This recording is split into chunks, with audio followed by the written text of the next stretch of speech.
Long before filmmakers like Robert Rodriguez or Michael Bay popularized the cool guy walks away from an explosion moment that's become a staple in Hollywood action films, a small coastal city in Oregon found a way to entertain local residents with 20 cases of dynamite and an 8-ton beached whale. That's because on November 12, 1970, Portland News reporter Paul Lindman and camera operator Doug Brazil struck gold, and whale guts, by capturing what I'm pretty sure was the first ever example of viral news footage. In 2020, on its 50th anniversary, the Oregon Historical Society and television news station KATU released a digitally remastered 4K version of the original report, forever encapsulating one of Oregon's most historic events.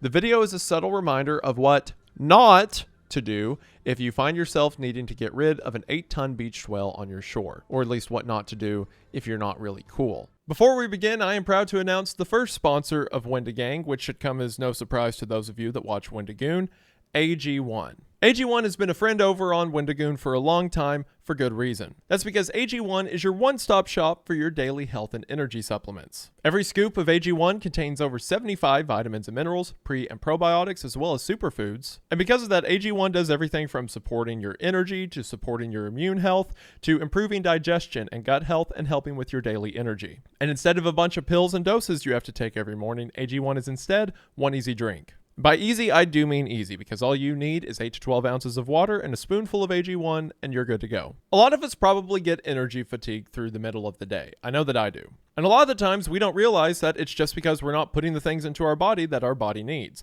I mean, you're watching YouTube videos all day. I'm sure you don't eat like a super athlete, which I have no room to speak. I had spaghetti for breakfast, if that tells you anything. Most healthy habits can be hard to maintain, but AG1 takes 30 seconds a day, and it's something that's easy to remember every day. Since I started taking AG1, I was able to do things like stay awake throughout the day, lose weight, and get more work done. And I'm not saying that AG1 is some kind of super serum that as soon as you take it, all of those good things will happen to you, but you'll be surprised, giving your body the things your body needs, how that helps you have enough energy to do things throughout the day, like get more work done or exercise. AG1 helps make your day just a little bit better, and now there's never been a better time to get in on this deal. That's because if you head to the link in the description at drinkag1.com/Wendigang or scan the QR code, you will be able to get started with AG1 for less than $3 a day when you subscribe. On top of that, you'll also get $76 worth of free extras when you subscribe, including 5 days worth of AG1 in their convenient travel packs, a shaker bottle, a bottle of vitamin D3 and K2, and a metal canister. Everything you need to get started. Again, head to drinkag1.com/Wendigang or scan the QR code to get in on this incredible offer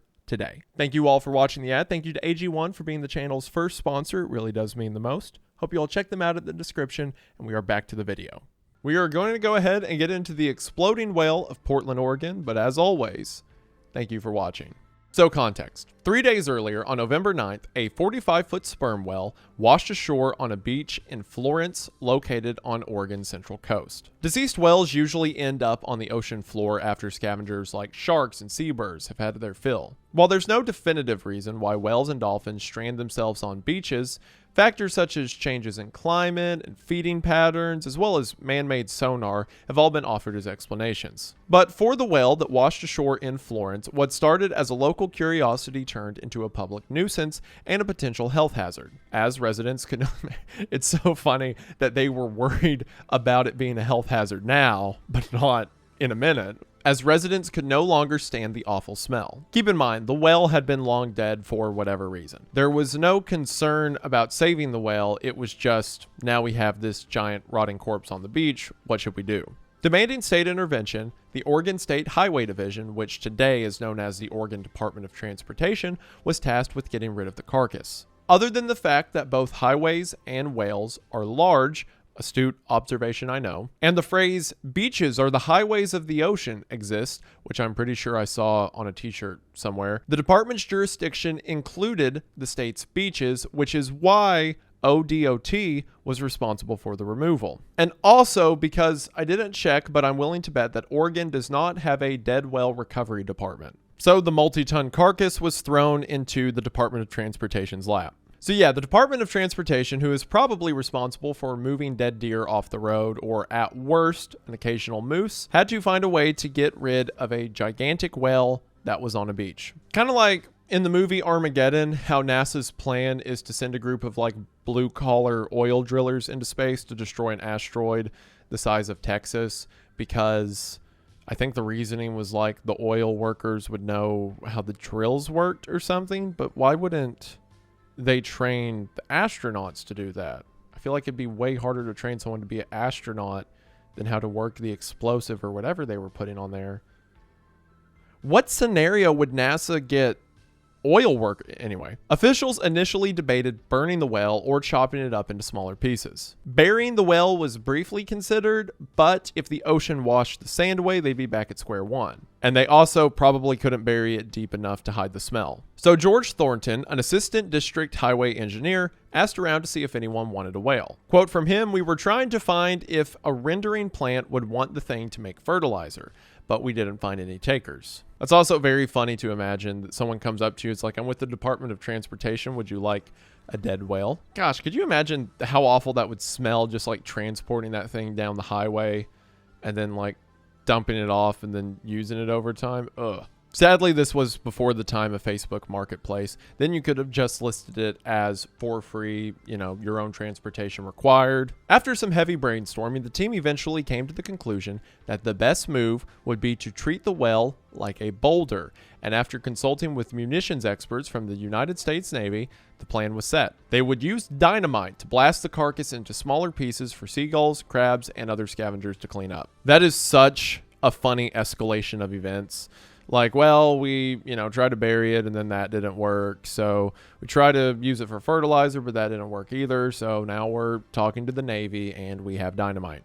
20 cases of Hercules brand dynamite were brought in and planted by the department's demolition experts, whose main job was, in fact, to remove boulders that fell on the highway. This kind of reminds me of, I think it's in Alaska, or maybe it's Russia, but I feel like it's Alaska. There are members of the highway department who have artillery, because sometimes the snowfall can get so intense and the snowpack so deep, there's no way to clear roads with standard equipment. So you have to hit it with artillery to break up the snow, or like cause any avalanches in a safe condition before it happens when cars are trying to drive down the road. So yeah, there's a part in the United States where the Department of Transportation has like anti-aircraft capabilities. Thornton, who had worked for the Oregon Department of Transportation from 1947 until his retirement in 1984, later said in a newsletter that the job fell to him because his colleagues had conveniently planned to go deer hunting that weekend. He was quoted as saying, "To be fair, they had plans to go, but this thing made them all the more anxious to go." That's such a funny situation to get stuck with at work, especially when you signed up for, road stuff, and now you have to blow up a whale. For Florence, November 12th, 1970 must have felt like the 4th of July, because nearly 100 spectators, some coming all the way from Eugene, 60 miles away, watched eagerly from the sand dunes. According to the Eugene Register Guard, quote, "One woman onlooker suggested the highway division should wait until Monday to blow up the whale. That way," she reasoned, "the people who come to the beach for the weekend could have an opportunity to see it." But if they waited till Monday, then the people who are there for the weekend wouldn't see it. Unless she means if they want to see the rotting whale, but they could come see that anytime, whatever. And look, I know this may sound harsh. Oh, whales are such beautiful, majestic creatures of the sea. It's so sad that people would want to see the carnage of one. But the whale's dead. Very sad. Nothing we could do. Rest in peace. And it's been there a while, and we need to get rid of it.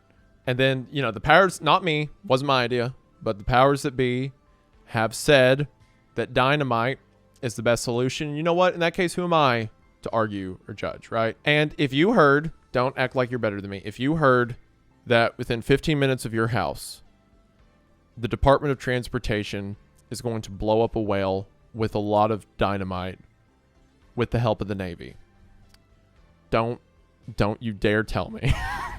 Do not look at me and lie and say you would not be there. When I was in high school, there was a small apartment building in my hometown that caught on fire, and no one died in it. Everyone evacuated and stuff, but the building caught on fire. And I remember I didn't know about the fire until I saw a bunch of cars parked on the side of the road and didn't know what they were parked for. And then when I look over to see, I see the apartment buildings on fire and people just standing around with phones recording it. If you see a train wreck or a building on fire, you're going to look. If there is a sanctioned well explosion by the state, that's where I'm at. A total of 1 hour and 45 minutes were spent preparing and placing the dynamite on the backside of the whale. The idea was that the explosion should send the carcass towards the ocean. That is not how explosives will work on something that weighs this much and is fleshy. You're not pushing it anywhere. You'll rip it apart right there and maybe pieces will go that direction. In the original news story, reporter Lindman asked Thornton for his final observation before the explosion. Well, I'm confident that it'll work. The only thing is we're not sure just exactly how much explosives it'll take to disintegrate this thing, so the scavengers, seagulls and crabs and whatnot can clean it up. Thornton's laid-back posture with his hand in his pocket doesn't exactly inspire confidence, but in his defense, he has done nothing like this in his entire career, did not sign up for this, has zero training, and will certainly never do something like this again. You know how sometimes we send like capsules into space or to the moon? That way if like an alien civilization ever finds it, they can see what life is like on Earth. I think we should just send this video by itself. The dynamite was buried primarily on the leeward side of the big mammal, so as most of the remains would be blown toward the sea. About 75 bystanders, most of them residents who had first found the whale to be an object of curiosity before they tired of its smell, were moved back a quarter of a mile away.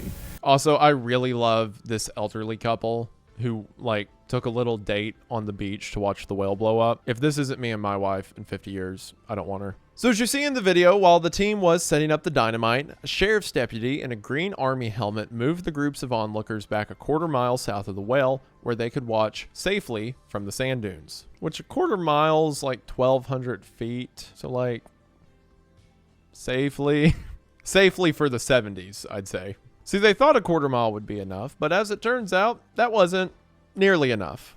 Maybe enough to protect them from the explosive blast, but not everything the blast would encourage.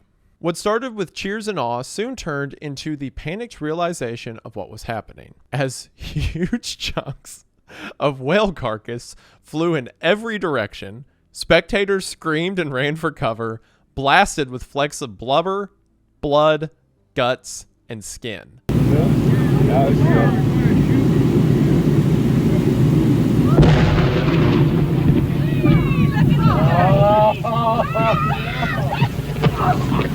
All right, Fred, you can take your hands out of your ears.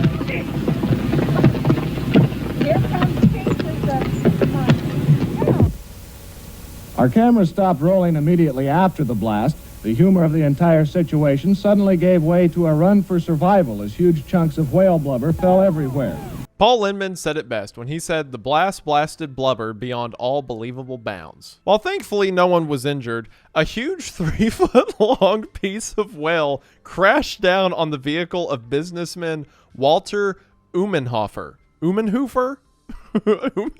A man named Umenhofer had his car decimated by a whale piece, smashing the roof of the car, totaling it. And I mean, look at this on the footage. If that hit someone, they were gone.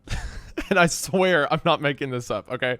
Apparently, Walter Umenhofer bought the car in Springfield just a few days before the explosion, with the car being advertised as, quote, a whale of a sale. It's like when he bought that car, that piece of the whale was just targeted in on him. The joke was too good to pass up. Umenhofer was also an ammunitions expert in the Army, so he went down to the ODOT crew on the beach and explained to them that they were doing everything wrong and using way too much explosives. Umenhofer went up to the DOT and said, quote, you know, this isn't like, I just had a shirt fall out of my closet, but it fell down like out, and for a second I thought someone dropped down from the attic. That was the scariest. Oh my gosh, the whale heard me. I'm sorry. Umenhofer told the DOT, quote, you know, this isn't like rocks and pavement and stuff. This is flesh. It's a totally different kind of density, and you're talking about sand underneath it. Which, yeah, he's right. The ODOT workers clearly had no idea what they were doing. As a hard-hat highway worker removed the blubber from his destroyed car with a shovel, Umenhofer said he was thinking to himself, My insurance company is never going to believe this. Well, thankfully for him, it was documented on the news and for us now to laugh at. You know, Umenhofer had to be doing some self-reflection after this. He buys a car. That's a whale of a sale.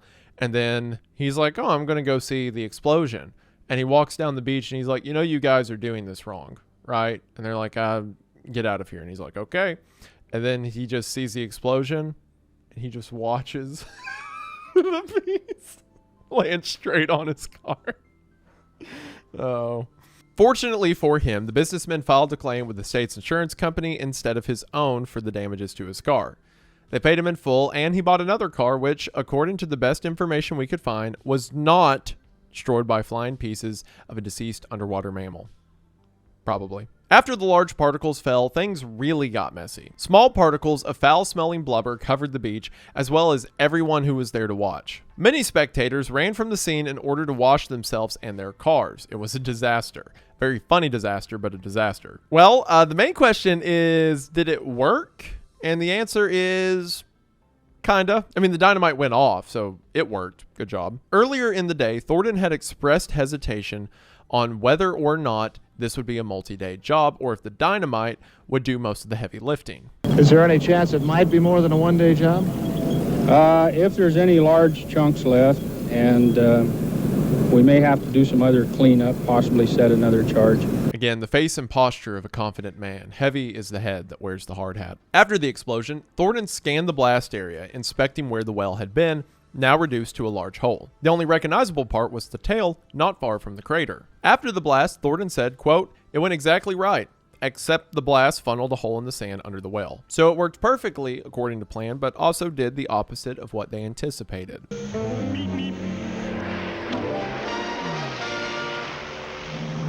Makes sense to me. Sounds like a very government answer. So yeah, the plan did not, in fact, go according to plan. And what actually happened was that instead of sending the whale bits towards the ocean, the explosion sent everything away from the water directly towards the parking lot full of onlookers. Lindman and the DOT had also counted on creatures like seagulls and crabs to clean up the smaller bits left behind from the explosion. But those animals were nowhere to be found. Undoubtedly scared away by the giant dynamite explosion on the beach. Something that the seagulls probably weren't familiar with. And that feels like something they probably should have accounted for. Anyways, even if the various beach creatures hadn't been spooked by the dynamite, they probably still would have been scared off by the smell alone. And even if that didn't happen, they probably wouldn't have been much help anyway. As Lindman summarized in the video, Well, the seagulls who were supposed to clean things up were nowhere in sight, either scared away by the explosion or kept away by the smell. That didn't really matter. The remaining chunks were of such a size that no respectable seagull would attempt to tackle anyway. Thornton and his crew buried the remaining large pieces of whale with a bulldozer, and thus a new policy was instilled going forward. Just bury the thing. You know, for the next time a giant whale carcass washes up on the beaches of Florence, Oregon. It is funny how at the beginning of this, they're like, we could bury it. And then they're like, nah, we won't do that. And then the explosion happens and they ruined a car and there's like dead whale pieces everywhere. And then they're like, we'll just bury it. Despite being deeply embarrassed and having his professional blunder, or should I say blubber, broadcast in newspaper headlines, Thornton was promoted a few months later to district engineer of the Medford area. Lucky for him, he retired before the video exploded online. I've got more. Okay. Years later, when Lindman asked Thornton for an interview to reflect on the event, Thornton declined, stating, quote, "Every time I talk to the press, it seems to blow up in my face." Okay, he did that one. The blow up pun was on him that time. I'm innocent. And I mean, in his defense, like, sure, it was dumb to blow it up and people were standing way too close and it was reckless. But again, he worked for the Department of Transportation. He got left alone on the job. And then the Navy said they had dynamite. Okay. Or the Navy corresponded and said, yeah, dynamite's a good idea. And they got the dynamite. He never had to do anything like this again. This was outside of his purview. I don't know why it got landed on him. A relic of the time, so to speak. Since the internet didn't exist in 1970, how did this story, which had been forgotten by most Oregonians, Oregonos, I like that, mostly forgotten by Oregonos by now, became a pioneer for other viral videos? Well, that's all thanks to a man named Dave Barry. On May 20th, 1990, the American novelist and columnist published a piece in the Miami Herald titled, quote, "The Far Side Comes to Life in Oregon." after seeing the original news story. Barry said, quote, "I didn't believe in God until then, and now I know there is a God, and he is really funny that he would let this happen on the earth." That's such a funny quote about a whale getting blown up. The whale dynamite made me believe in God. Which Far Side is a reference to a single comic panel that ran in like the mid-90s. Ask your parents about it. Barry's column, along with Lindman's video, was circulated on a dial-up bulletin board system, or BBS, which predated the wide public access of the internet. Ed Shopes, who was the public affairs coordinator for the ODOT in 1990, received calls from reporters from all over the country, including the Wall Street Journal, and even the television game show Jeopardy, thinking that the explosion happened recently, as there was no timestamp on the news footage on the BBS. Which I don't know how you look at that footage and think it's from the 90s, but whatever. It just showed up online, or in the earliest versions of online. I guess everyone that saw it thought it had to be recent, because if it was old, surely they'd have heard about it. In an interview with Brazil to commemorate the 50th anniversary... the publication Brazil. I thought it was like the country of Brazil wanted to know about the whale. In an interview with Brazil for the 50th anniversary, he revealed that the story almost never made it to air. After wrapping up filming in Florence, Lindman and Brazil flew to Portland under the assumption that the other had packed the film magazine for their cameras. Or no, Brazil was the name of the guy he was with. My bad. It's still funny to imagine that like the country of Brazil was invested with the whale. After wrapping up filming in Florence, Lindman and Brazil flew to Portland under the assumption that the other had packed the film magazine from their cameras. Upon landing, they realized not only that neither had brought the film, they had accidentally left it in the rental car that they took on their trip. Lucky for them, one of the car's rental employees had a relative who was moving up to Portland, so Brazil and Lindman drove down the I-5 highway to meet them halfway, securing the footage and getting it back to the station in time to air on KATU. So if it wasn't from this relative of someone that worked at the rental place that they left the footage in, we would never know about this. Think of all the exploding wells you've never heard of. From there, the exploding well in Oregon made its way into popular culture, and the rest became history. Local minor league baseball team, the Eugene Emeralds, changed their name to the Exploding Whales for 4 games in the 2023 season. Their intention was to show Oregon pride and bring awareness to climate change and whale migration patterns. And it also just raises awareness of what not to do when a dead whale washes on shore. Oh my gosh, look at their mascot. That's so cool. It's an angry whale holding dynamite. That is awesome. This is great. They need to change. I think they're the Emeralds again. They need to go back. They have to go back to the Eugene Exploding Whales. That's perfect. An episode of The Simpsons titled The Squirt and the Whale parodied the incident. All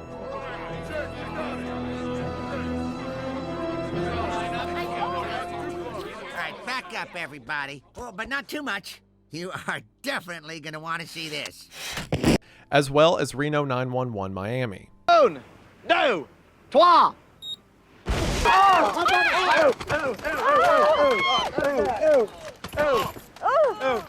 Today, Florence residents have embraced the event with proud affection.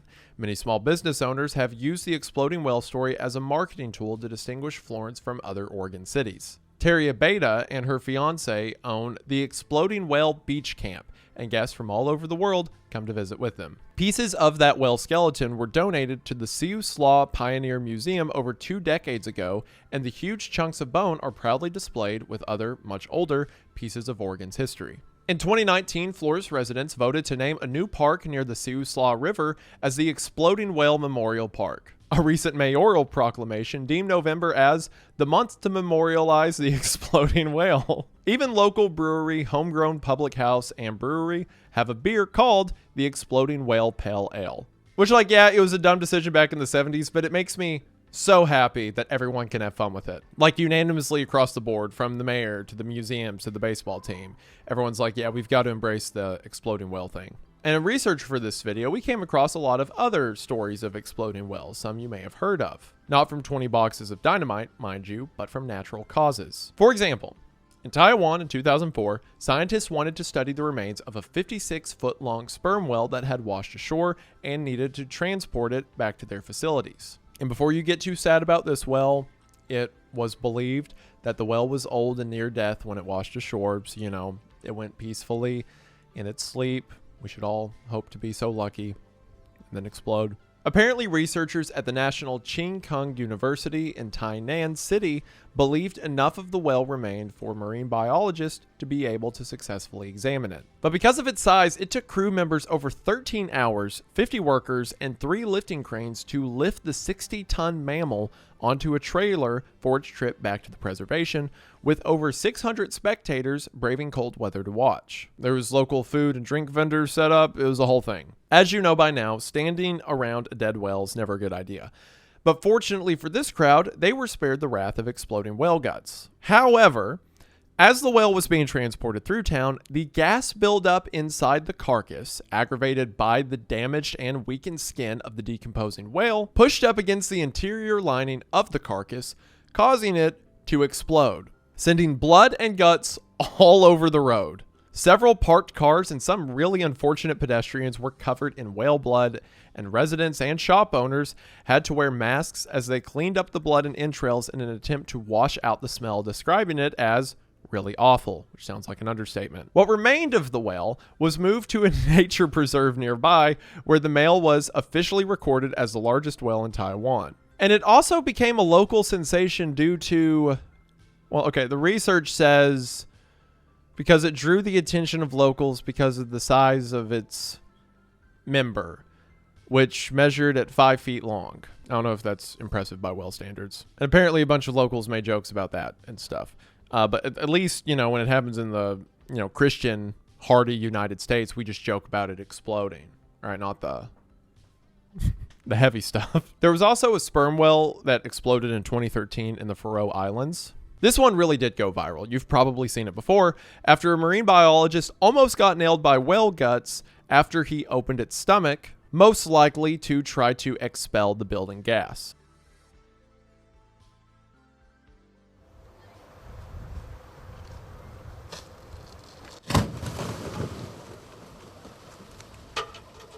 All of this should be a lesson to you. If you're ever standing on land, or water for that matter, and see a dead whale, just run. Nothing good will come of it, I promise. But regardless of all the exploding whales, it is Florence's sperm whale of 1970 that has endured the test of time, thanks to the power of a hilarious video showcasing other people's unexpectedly bloody afternoon, covered in whale guts, both before and after the internet existed. It is so funny to just see that footage of them all cheering and clapping for the countdown, only for it to turn to screams and panic. So if you're a creator out there looking to get started, apparently all you need is an 8-ton whale carcass and 20 boxes of dynamite. Good luck. This was completely useless information that hopefully makes your day a little bit better. And if it did, that's really cool, and you're really cool for sticking around, and we just want to say thank you for watching. There's been a lot of heavy talk about serial killers and potential kidnappings and a lot of government or business malfeasance. So every now and then, I just want to relax with a nice story of an exploding whale. Is that too much to ask? But we appreciate you all being here. Thank you so much for the support you've shown on the channels and on the main channel stuff and the Creepcast Patreon and the game and everything. You guys are a blessing. It means the world. More content is on the way, both on the main channel and Creepcast and this channel. So thank you so much for supporting me everywhere I am and supporting us in this endeavor. It means a lot. Some more content on the way, and this should do it for now, but we just want to say thank you for watching. Hope that you enjoyed, and we'll see you in the next one. Bye.